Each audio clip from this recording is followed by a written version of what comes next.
वफात के बाद अल्लाह उनको बख्शे। लेकिन पिछले 2 साल से जो पाकिस्तान में हो रहा है, मैंने शायद पहली दफा अपनी कौम को पहचाना। खान साहब को अल्लाह बहुत लंबी जिंदगी दे और उनको खैरियत से वापस लेके आए। वो अक्सर पाकिस्तानी कौम की रेजिलियंस की बात करते थे, लेकिन क्योंकि हम आई थिंक वो जनरेशन है, जनरेशन एक्स कह लिए, हम जेडेड हो गए हैं, हम जरा सिनिकल हो गए हैं, हमारा जरा ईमान कमजोर पड़ गया है, हमारी जो मतलब इतना दुनिया में कुछ देख लेते हैं कि हमें लगता नहीं है कि नऊजुबिल्लाह जो हमने बातें सुनी है बड़ों से वो शायद ईमान की बातें, जिहाद की बातें, मुकम्मल एक सिन्फ की बात, एक सोच की बात कि जी हम भी कोई चीज है, हमें अल्लाह ने अशरफुल मखलूकात बनाए, ये सारी बातें मुझे भूल गई थी। मैं सच बता रही हूँ, असेंबली में भी 3.5-4 साल गुजारे, बहुत कुछ देखा जो अच्छा नहीं था।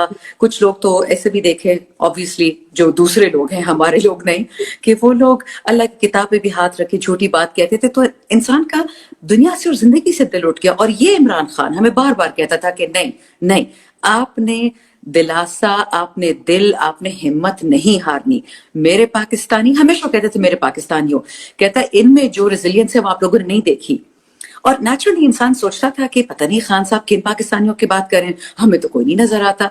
But I swear on the Holi Quran के पिछले 2 साल से, अब अप्रैल में 2 साल पूरे हो जाएंगे वोट ऑफ नो कॉन्फिडेंस के, जिस रात से 2 करोड़ से ज्यादा पाकिस्तानी निकले सड़कों पे, वो पाकिस्तानी ऐसे ऐसे इलाकों में निकले जहां पे हमारी कोई तंजीम ही नहीं है। लाड़काना और सखर में कौन निकलता पीटीआई के लिए, बट वो पीटीआई के लिए नहीं, वो पाकिस्तान खान के लिए निकले थे। जिस तरह अली ने बोला, वो इमरान खान के लिए निकले थे, वो पाकिस्तान के सच्चे बेटे के लिए निकले थे। वो अपना प्रोटेस्ट रजिस्टर कर रहे थे कि आपने क्या किया।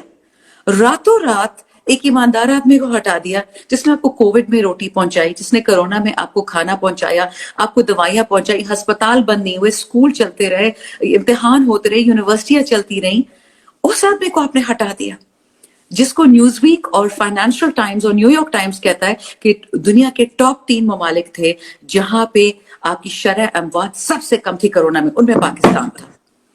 और आपने उस आदमी को हटा दिया। जिसने आपको लंगर खाने दिए, आपने उस आदमी को हटा दिया। जिसने आपको पनाह गाहें दी, आपने उस आदमी को हटा दिया। जिसने आपको कोरोना जैसी मुज़िर बीमारी से वो वैक्सीन ला की थी कि जिससे हम जिंदा रहे, सेहतमंद रहे। ब्राजील में देख ले, अमेरिका में देख ले, जर्मनी में देख ले, यूके में देख ले। तो जब आपने उस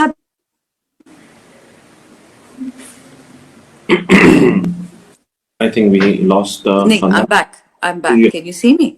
Yes, we can. Go ahead. So, उस रात को इन लोगों ने उस आदमी को हटाया जो पाकिस्तान का सच्चा बेटा है।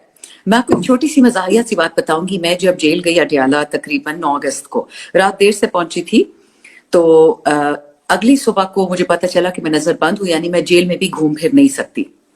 अब नेचुरली इंसान तंग हो जाता है जगह बैठ बैठ के, लेकिन इसका यह मतलब नहीं था कि जेल की खवातीन नजर बंद है। तो पंजाब की